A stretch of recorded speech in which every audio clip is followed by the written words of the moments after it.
welcome to Growth Hacking Secrets. I'm your host, Mohammed Siddique from Atlanta, Georgia, and the co author of New Success Secrets available on Amazon. On this episode, we have a special guest, Joyce Feustel. Joyce is a baby boomer LinkedIn trainer and expert. Please join me to give a warm welcome to our guest, Joyce Feustel. Joyce, welcome. Oh, it's wonderful to be here. Thank you so much for inviting me, Siddique. Thank you so much. Let me start with this. Where were you? What happened? Who are you surrounded with that inspired you to do what you do today? I'll tell you what, I can picture it like it was yesterday, and it was January 2010. My manager asked me a question.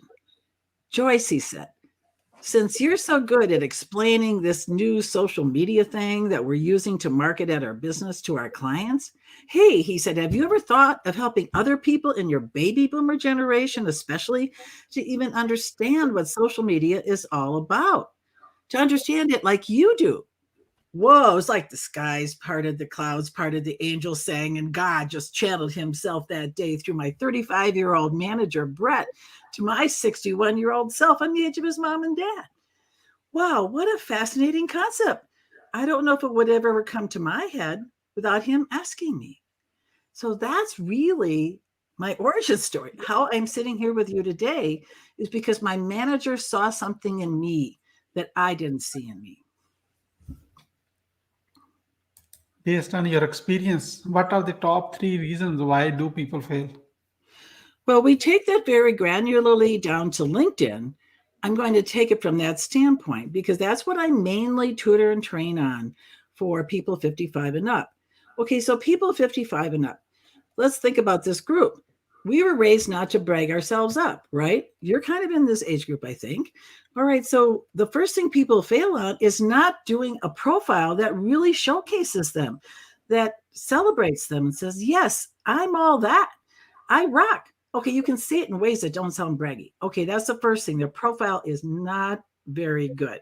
Secondly, when they post, they make almost the opposite thing. Then it is all about them. Oh, let me tell you about the house I sold, says the realtor. Things like that. I don't give a hoot about the house you sold. I want to get a tip from you about how I can sell my house. So they need to make the post about their audience, whoever their audience is, provide value in their post. And the third people don't do nearly enough on LinkedIn is socialize. This is social media, right?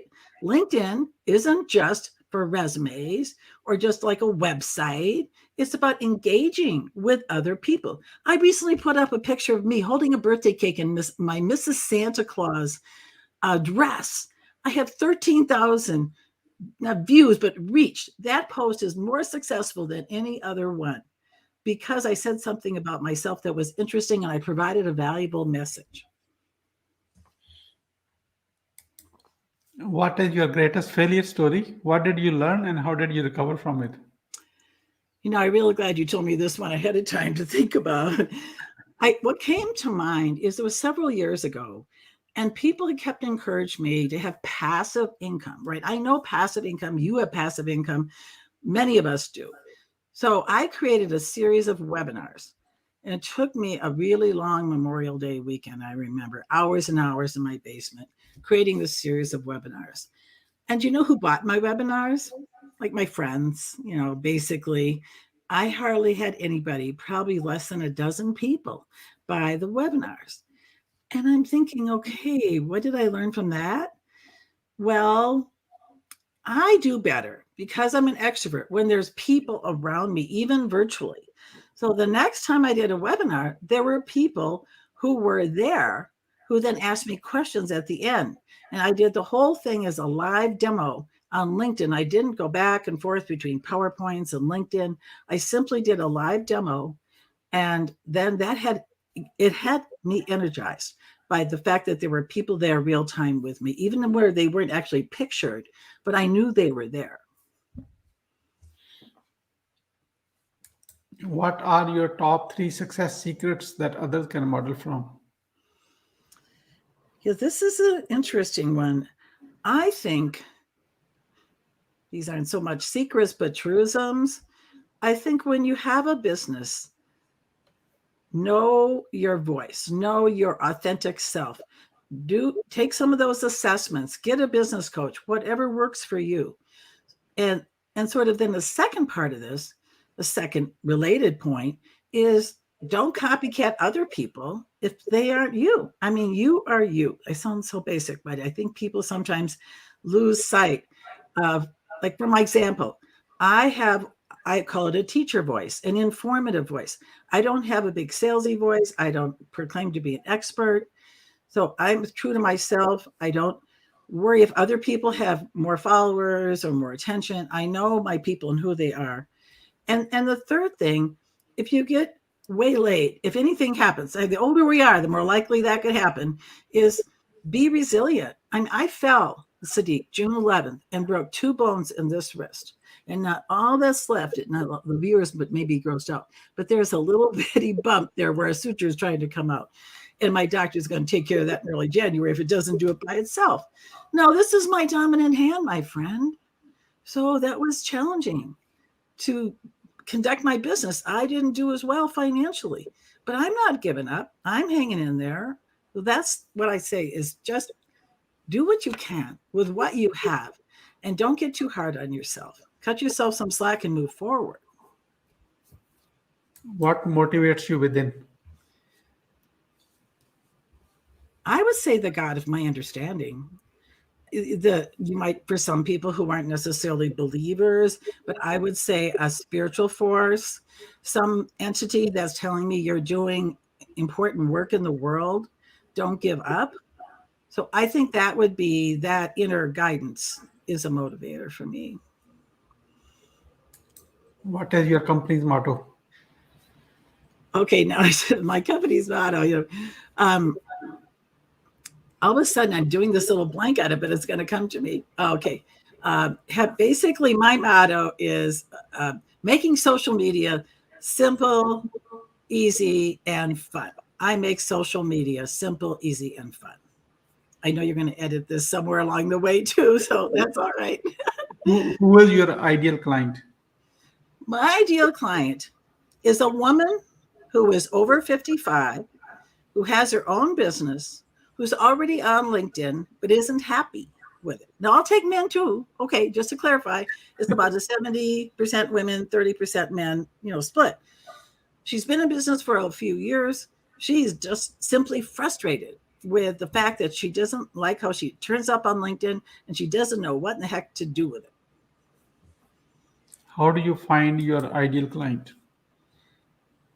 Through networking, which has been tricky, I will say, the last couple of years, through different networking groups, through referrals, through speaking engagements. So if you get out in front of the larger group of people who say, oh, I hope there's women over 55 in that audience, then I get about 40% of my business comes through speaking. So I'd say a combination of my own of networking, of speaking in keeping my own social media fresh, my website fresh. Older people especially are going to go to a website, not just your social media. So you had complimenting me on my website. I really appreciate that. I do my best with that. How do you engage your ideal client? So if you mean by engaging, I start with my process simply, I guess. Once I have a prospective client and I get them scheduled for a 15, 20 minute, maybe 30 minute, you might call a discovery call, then I can find out what their needs are. Is this person a job seeker? I do help some of those as well, or a business owner. And I find out their pain points, that type of standard thing. And then we get set up, and the actual engagement itself, where money changes hands, is in either a Zoom type of thing, sort of like what we're doing here, or in person. And then I guide them through their LinkedIn profile, or it could be a Facebook page, but usually it's LinkedIn. And then typically in a second session, we get into more the user experience side, the settings, the searching, the posting, that type of thing. So it's done in a one-to-one environment. And if they want to, I can also record our session through Zoom. They need that too. Why someone should buy from you? Okay, I'm going to make a male-female joke here for a minute. You know how a guy doesn't ask for directions, right? They're going to go, I'm going to go on YouTube and figure it out. Okay, hours later, Okay, they're going to have a so-so LinkedIn profile. A woman will ask for directions, right? Women will say, well, how do I look in this? You think this color is good? What do you think? So they want to engage. They want to have interaction. So if somebody wants to get help from someone who's pretty smart with LinkedIn, who's about as upbeat as you can get, who will tell you the truth about how you're showing up, that's why someone should buy from you. How do you crush your competition? Ha ha ha. I don't even like to think like that. I think how do I differentiate myself from my competition is that I take notes. I swear I was a scribe in another lifetime because I'm really good at taking notes in real-time situations. I type up these notes into a Word document and I send it no extra charge for that time. And I send those notes along with my invoice to my client. And I think that's one way that I do that because I've had plenty of my competition help me. No one ever sent me anything like that. So that would be an example. How do you deliver a 5-star client experience? Great question. I think what I've just said, how I have that attention to detail. Also, I'm a big fan of the Strengths Finder, now called Clifton Strengths. And one of the ways I deliver a 5-star experience is one of my top 5 gifts, strengths, theme, sometimes they call it, but really a strength, is winning others over. You give me a chance to talk to you and ask you a bunch of questions like this, I'd know your whole life story in about 10 to 15 minutes. So once I do that with my client, it is such a customized experience with me that they're grateful. I mean, I have hundreds of recommendations on LinkedIn. All kinds of people have come back and said, Joyce, you were the one that really helped me to get my arms around LinkedIn. Because see, a lot of the people I talk to, they don't even like social media. They don't like LinkedIn. They don't want to be on. I have a new client like that. She's just coming and kicking and screaming. So I help her to really make this experience more palatable. In fact, even fun, as my motto says. So those are all the kinds of things I do is really hold them a hand, a lot of TLC. That's what I do. How do you convert your clients into brand ambassadors? Very, very, very important. I ask them if they want to be connected with me on LinkedIn, of course. I also ask if they want to be on my newsletter. A lot of this is very sort of soft sell, nuanced. So but they're watching me, seeing me. So therefore, it runs around 40%. It could be higher of my clientele are referred by somebody else. So I stay in touch with them. I comment on their LinkedIn post, give them all kinds of encouragement. And, I'll be in a group with people and presenting, and someone else will say, oh, yeah, Joyce helped me. She was really good. So people will speak up, very spontaneously and really recommend my services. How do you handle rejections? Graciously. I realize I'm not for everybody. I worked in sales for 17 years before I had this business. I'm used to getting no is one of the best words you can hear out of a prospective person's mouth because it clears away. And I hate those kind of wishy-washy, oh, call me next week kind of thing. And they don't really want you to call them, right? Ha! So I just say next. And I move on and I help them find somebody else if they ask me that too. So I think you got to realize you aren't going to please everybody. How do you handle an angry client? Oh, I had one of the refund their money for starters. I did that. He said, you don't know nearly enough about Instagram. Why are you even having this session? Oh, it was awkward. It's so awkward. So I just follow my sword, to use the sales term, and say, I messed up. Gosh, I'm so sorry. This didn't work out. I kind of got a little bit in over my head here.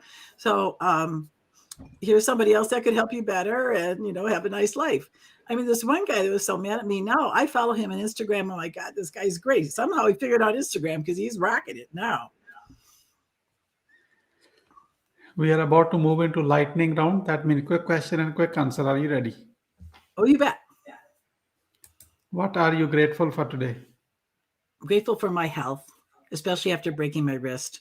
I'm grateful for being able to use my body, my mind. I'm 73. People are starting to like deteriorate a little bit by your 70s. And my goodness, I'm not in the 80s yet. So the thing of it is, I'm grateful I have my vitality, my health, my wits. How do you start your day? I have a little meditation, like a daily reader, about 4 paragraphs. That's how I start my day. I read that.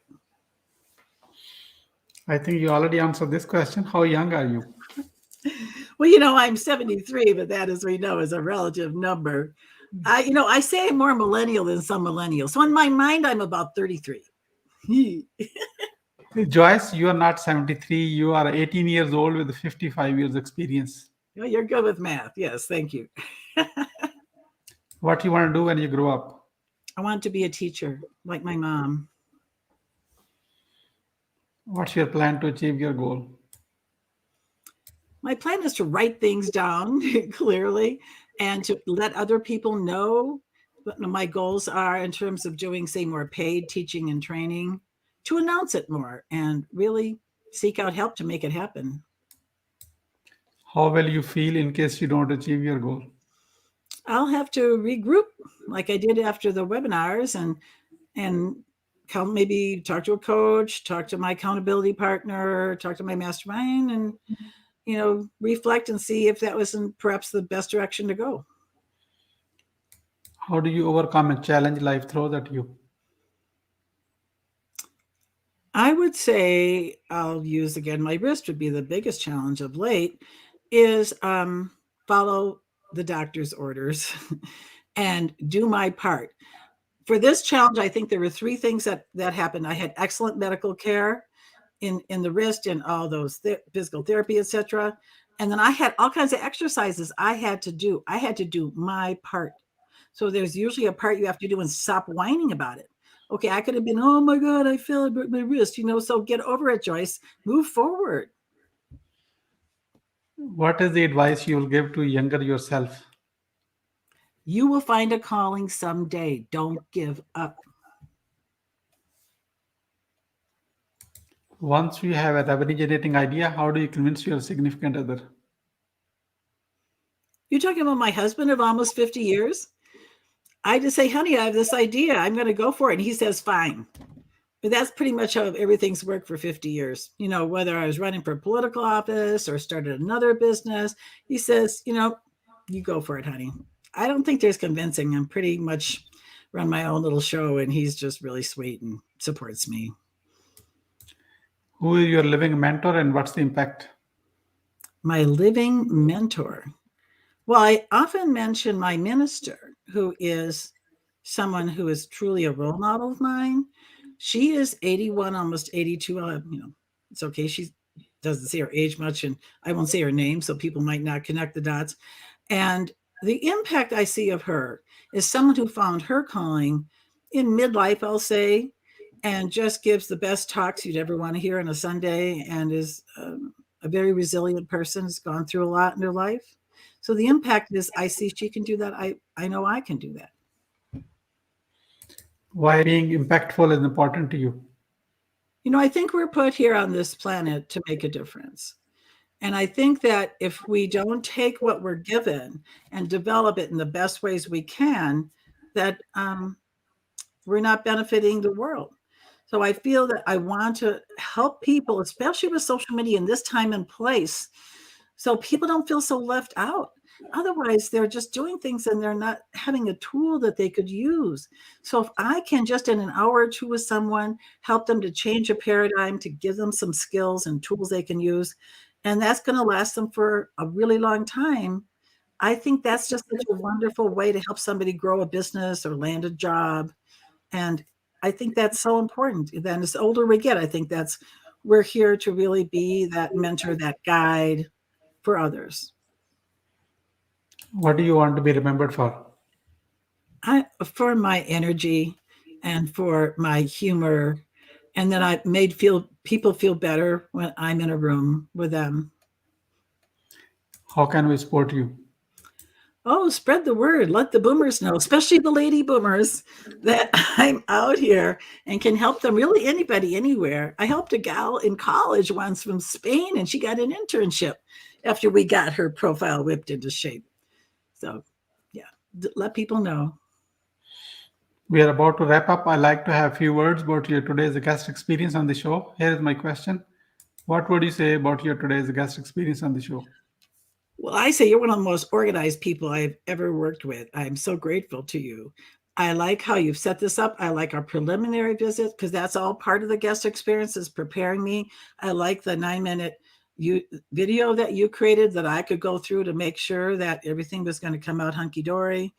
And it's felt very relaxed, it's to the point, yet not pressured. I like that the questions are there at the bottom of the StreamYard screen. Let's try saying that fast. So yeah, I like your smile. You're very responsive. It's good. What would you say as a final word? I say take a chance, try something new, and find out your strengths that you have. That will help you succeed when you take that risk. Thank you so much, Joyce, for sharing your wisdom with us today on the behalf of Growth Hacking Secrets community and our entire team. We really appreciate you. This is Mohammed Siddique signing off from Atlanta, Georgia. Until the next episode, all good wishes.